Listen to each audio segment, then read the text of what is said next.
और industry minister माननीय पीयूष गोयल जी,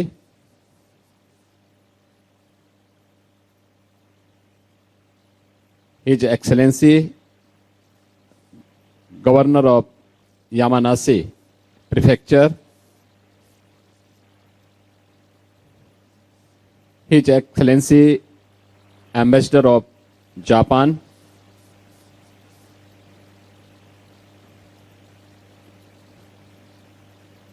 यामानासी prefecture के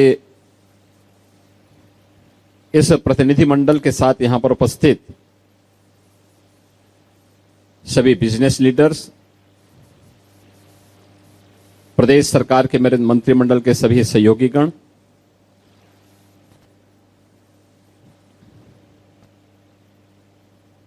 मैं सबसे पहले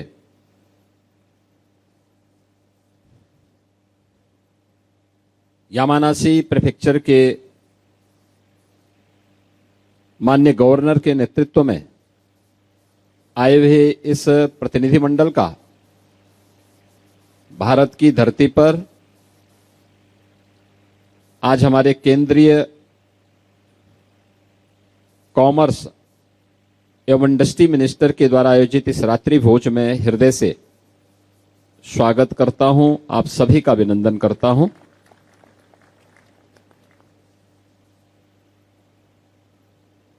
यामानासी प्रीफेक्चर के माननीय गवर्नर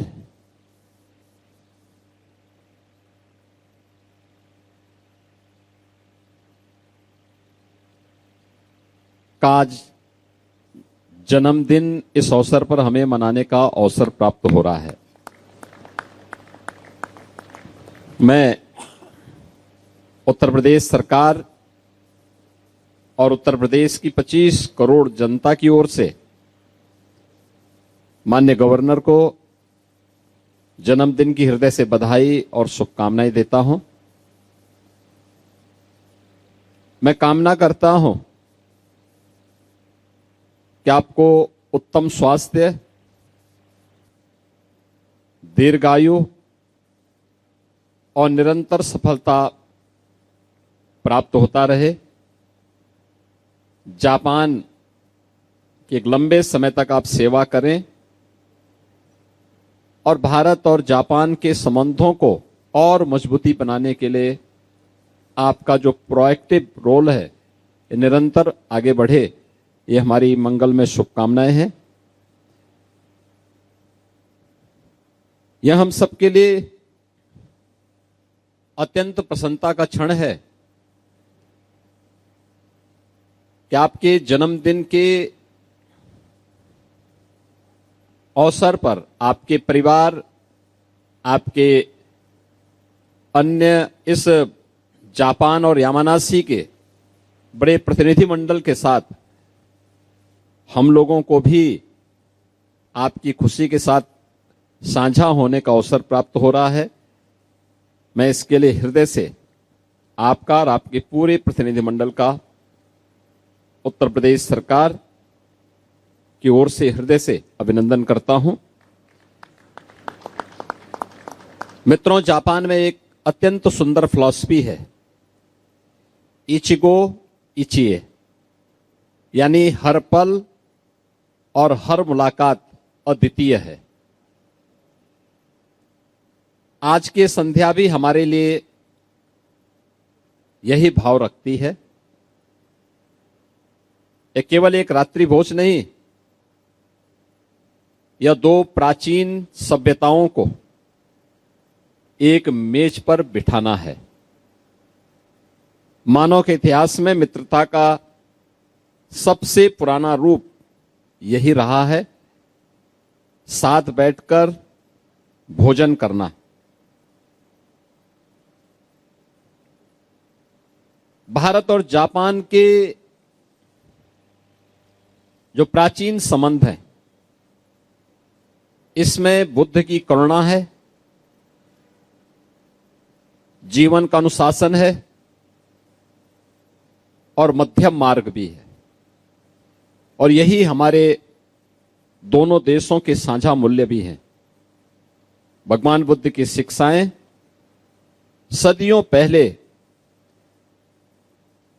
उत्तर प्रदेश की पवित्र भूमि से जापान पहुंची। 752 ईस्वी में नारा के तोदाईजी मंदिर में विशाल बुद्ध प्रतिमा के नेत्रोन्मिलन समारोह में भारतीय आचार्य बोधिसेन ने महत्वपूर्ण भूमिका निभाई थी। यह प्राचीन काल में भारत और जापान के बीच गहरे सांस्कृतिक और आध्यात्मिक संबंधों का एक अनूठा प्रमाण है।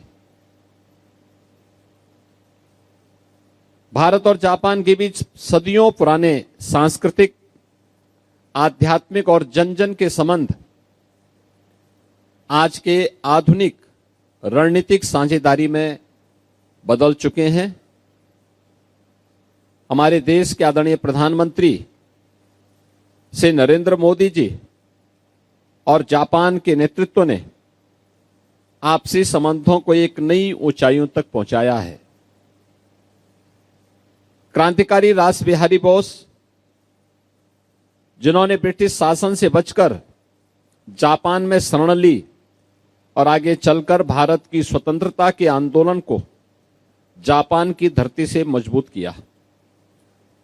जापान ने भारत जापान संबंधों में उनकी भूमिका का सम्मान करते हुए उन्हें Order of the Rising Sun से सम्मानित किया। जापान को उगते सूर्य की भूमि कहा जाता है और उत्तर प्रदेश सूर्य वंश की भूमि है। उत्तर प्रदेश में भगवान श्री राम की अयोध्या है और शाक्य वंशीय सूर्य वंश की ही परंपरा से जुड़े भगवान बुद्ध के धम्म चक्र प्रवर्तन यानी पहला उपदेश सारनाथ में और महापरिनिर्वाण की भूमि भी उत्तर प्रदेश ही है। जिस सूर्य की उपासना हमारी परंपरा करती आई है, उसकी पहली किरण प्रतिदिन जापान की धरती पर ही पड़ती है। सारनाथ, कुशीनगर, श्रावस्ती, कपिलवस्तु, कौशाम्बी, संकिसा बौद्ध धर्म के अधिकांश प्रमुख स्थल उत्तर प्रदेश में ही है। सिद्धार्थनगर के पिपरहवा से प्राप्त भगवान बुद्ध के अस्थि अवशेषों का एक अंश आज नागोवा के काकोजान नित्तई जी मंदिर में प्रतिष्ठित है। सारनाथ के मूल गंध कुटी विहार की दीवारों पर